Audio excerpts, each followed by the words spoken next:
जो पूजा नहीं करते हैं वो सुखी रहती हैं, इतने खुश रहते हैं, तो मैं क्या कहूँ। समझो, तुम ना इधर के हो ना उधर के हो, इससे तो वही सही है। समझो, तुम अपने भगवान को स्वयं बदनाम कर रहे हो,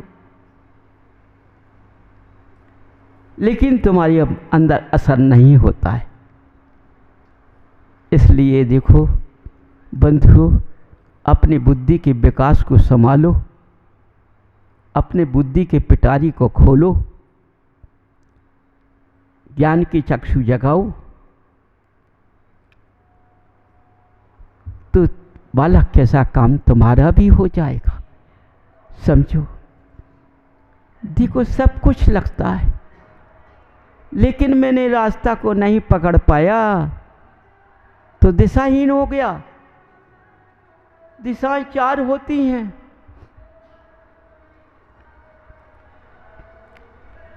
हमको कोई दिशा रखनी है, मैंने कोई दिशा पकड़ ली तो दिशाहीन हो गया। समझो, दिशाहीन होने में हमारा जीवन भी गड़बड़ हो गया। बंधुओं, ये तो सोचो, ये जीवन मिला कैसे है, कैसे पर्याय मिली। इसको खो दोगे तो कोई दुख तकलीफ नहीं है। समझो, जो ज्ञानी इस पुद्गल को समझ लेता है वो रोता है। ये पुद्गल हमारा बिगड़ जाएगा तो बहुत मिलना मुश्किल है। जो ज्ञानी होता है वो रोता है, अज्ञानी कभी नहीं रोता है, ज्ञानी रोता है। क्योंकि ज्ञानी ने इस परिभाषा को समझ लिया है। क्योंकि आज के मनुष्य जैसे कुदेमुख के स्थानों पर जाते हैं, अपना माथा झुका देते हैं, नारियल चढ़ा देते हैं, चले आते हैं। देखो भाई, हमारा तो नारियल में काम बन जाता है। भाई इतना बुद्धि का प्रकाश है। मंदिर जाओ, दर्शन करो, माला फेरो, शास्त्र पढ़ो, भक्ति करो, पूजा करो, कितने आडंबर हैं। इससे मैंने तो भैया सीधा रास्ता पकड़ लिया है कि बब्बा के चबूतरा पे चले चलो और एक नारियल चढ़ाओ और सब काम बना लो।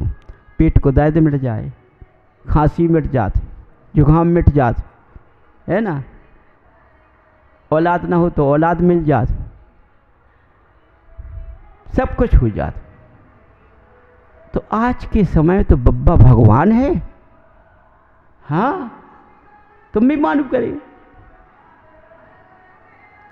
अब कहते जिनालय में भगवान है, अब बताओ, पूजा करो, पाठ करो, सब कुछ करो, कहाँ तक करें? एक बार खाओ।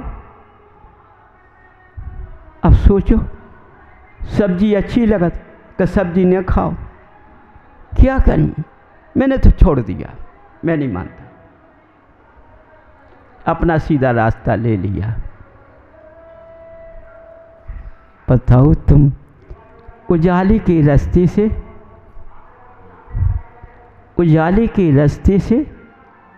अंधेरे के रास्ते में चले गए।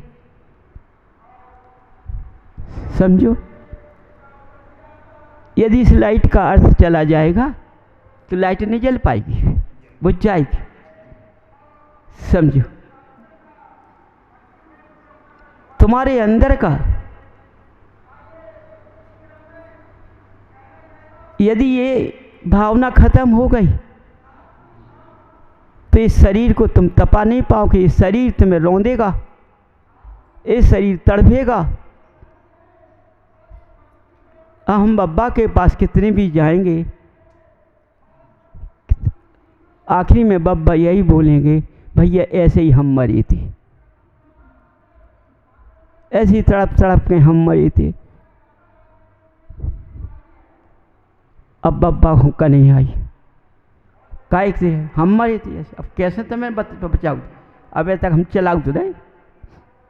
तो देखो बंधुओं, जिन्होंने मोक्ष का रास्ता पकड़ा है वो सब देवों के देव हैं, सब देवों के देव हैं, इसलिए उन्हें देवादिदेव कहा गया है। समझो, सारे देव इनकी शरण में लौटते हैं। व्यंतर वासियों के लिए यहाँ जगह नहीं है, लेकिन ये अपनी महिमा बताते हैं। जैसे तुम चापलूसी की बात करते, ऐसे वो भी चापलूसी की बात करते हैं। समझो, तुम्हारा उनका जोड़ा मिल जाता है। कभी भी उठकर पीछे को नहीं देखना चाहिए। देखो, तन जाए भाई धर्म न जाए, तन जाए भाई धर्म न जाए। समझो, जब धर्म नहीं जाएगा तो तन कैसे जाएगा? उल्टा मत समझ लेना कि तन चला गया तो धर्म बच गया। नहीं नहीं, धर्म रहेगा तो तन नहीं जाएगा।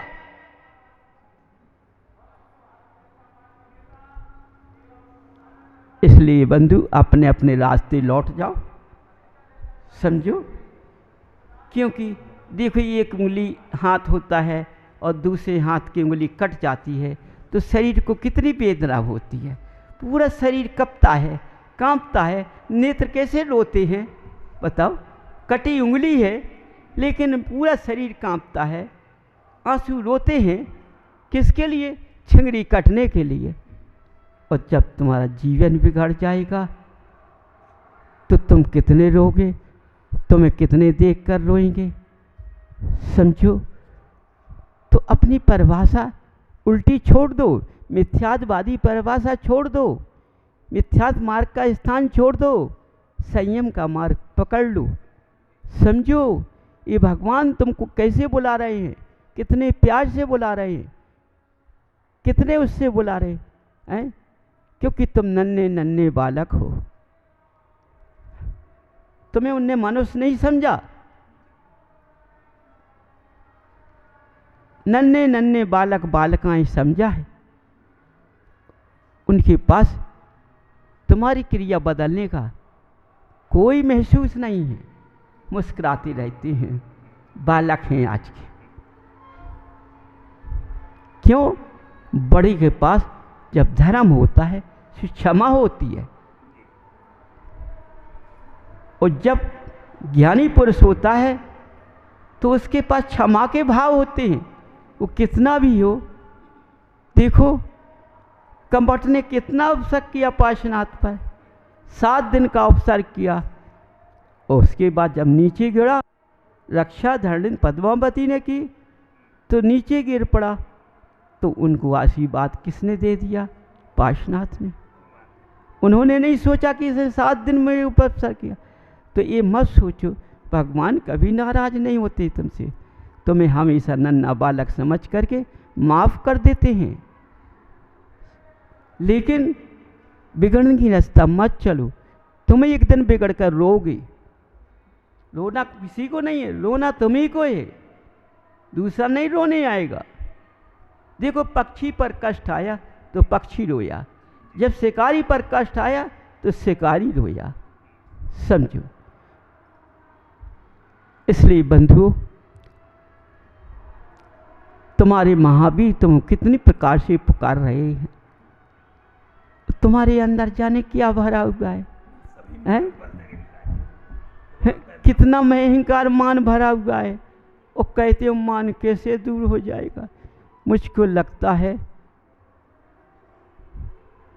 कि भगवान से ज़्यादा मानी तो तुम ही दिखा दो। भगवान को तो मान नहीं है, तुम्हें इतना मान है, कछु नहीं है तुम्हारे पास में।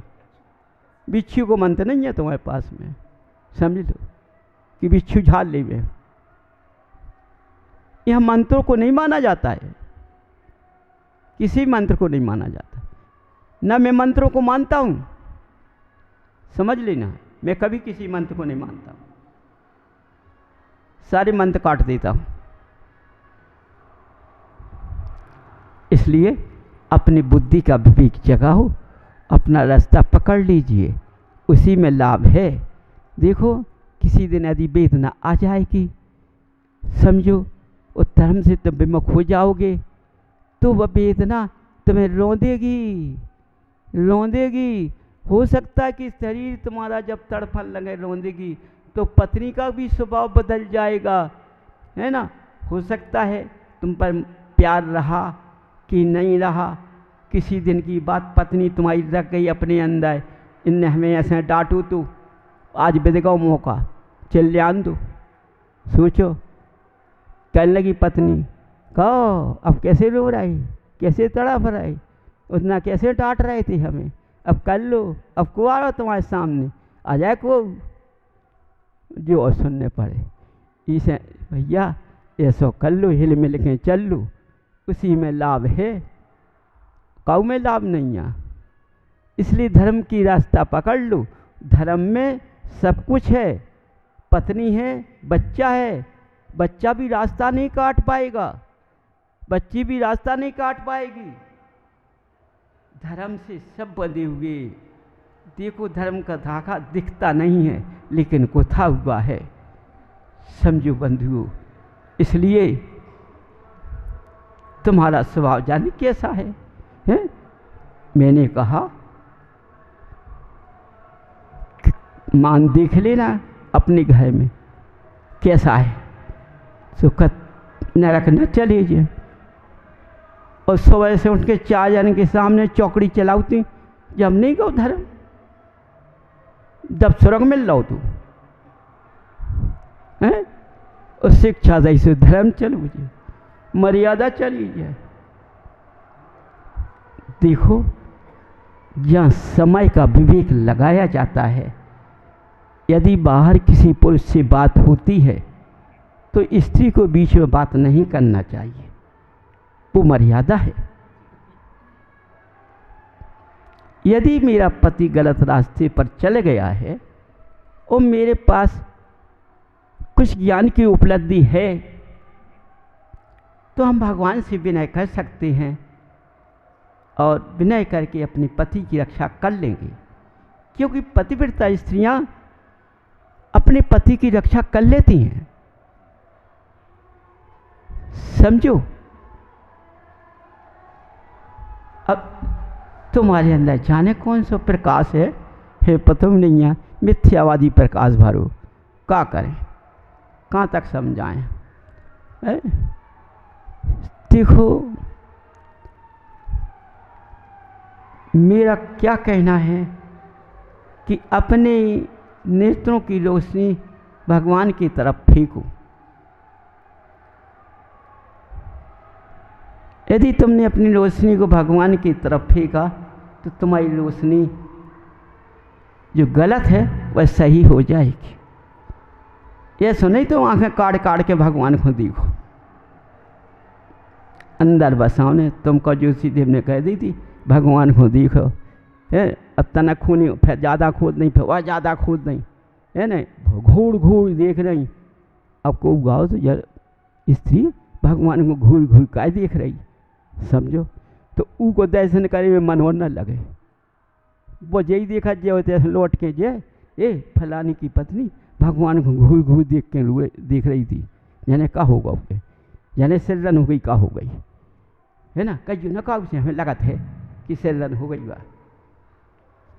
तो ऐसे नहीं घूर के देखने, माने अपने नेत्रों को भगवान के चरणों में दृष्टि नासा पर रख के अपनी भगवान से विनय करनी है, जिससे हमारी परिवार की, हमारे पति की रक्षा हो जाए। भगवान से हर जीव का हक है विनय करने का, समझो। भगवान किसी से नाराज नहीं होते, और भगवान के पास जो आएगा, जब भगवान नाराज नहीं होते तो वो कैसे नाराज हो जाएगा, वो और तुम कैसा बंद बांध के भागेगा क्या, समझो। इसलिए बंधुओं मेरी वाणी राम भाई, एक आसन करते हैं तो हमारे द्वारा ऐसा कुछ गलत नहीं होना चाहिए। अब बताओ, तुम इंद्रियों को तपाकर अपने शरीर के को कितना तपा रहे हो, लेकिन सब बेकार है ना। हम माने 16 कांड करते रहें, क्षेत्रों की वंदना करते रहें, ऐसा कभी नहीं होता है। तो तुम्हारे भावना में क्या आया कि मैं क्षेत्र पर जाऊंगा तो 16 कांड करूंगा तो ज़्यादा लाभ मिलेगा। अरे तुम रास्ता में चलते हो, किससे क्या बोलते हो, कैसे चलते हो, कौन सा जीव तुम्हारे पैर से दब गया, हिंसा हो गई, तो दोष कितना लगा उसको नहीं देखा। व्रत एक ही स्थान पर होते हैं, व्रत दूसरे स्थान पर नहीं होते हैं, चलकर व्रत नहीं होते हैं। व्रत एक ही स्थान पर होता है, व्रत को एक ही स्थान पर करना चाहिए। समझो, तुम्हारी जनमानी क्या बोलती है कि बेटे भगवान तुम्हारे परम पिता हैं, पाखंड नहीं करना। और तुम क्या कर रहे हो, पाखंड। तुम्हें अभ्यास होगा ये खावे को तो सौंट के खा लो, शाम के दूध तुम ले जाने, चाय फल तुम ले जाने, है ना। तो 1 किलो फल हो गए, आधा किलो दूध और 1.5 किलो तो वैसे समेट गए तुम। अब दूसरी वे को समय कर रहा हो, क्या है तुम्हें, तुमने तो खा लो 3 टाइम को। क्या एक आसन खास, एक आसन सबको बताओ फिर रहा है, एक आसन का। सब जने कहे क्यों कितने धर्म कर रहे, सोचो। तो दिखावा धर्म में नहीं होता है, समझो। और जो नियम ऐसा देता है या ऐसा लेता है, मिथ्यावादी धर्म है वो। धर्म घर में होता है, दिखावे में नहीं होता है। अपना हमारा एक आसन कोई देखने ना पाए, दोबारा का सांप न रखें, नहीं तो एक आसन मत करो, समझो। इसलिए ऐसे व्रत नहीं होता है, व्रत घर में ही होता है। तुम सोचो हम सेच वंदना करने जाएं, किसी क्षेत्र पर जाकर के हम 15 दिन रहे और दूसरे क्षेत्र पर जाके 15 दिन रहे, तुमने जो 20 का रास्ता नापा उसमें तो हिंसा की।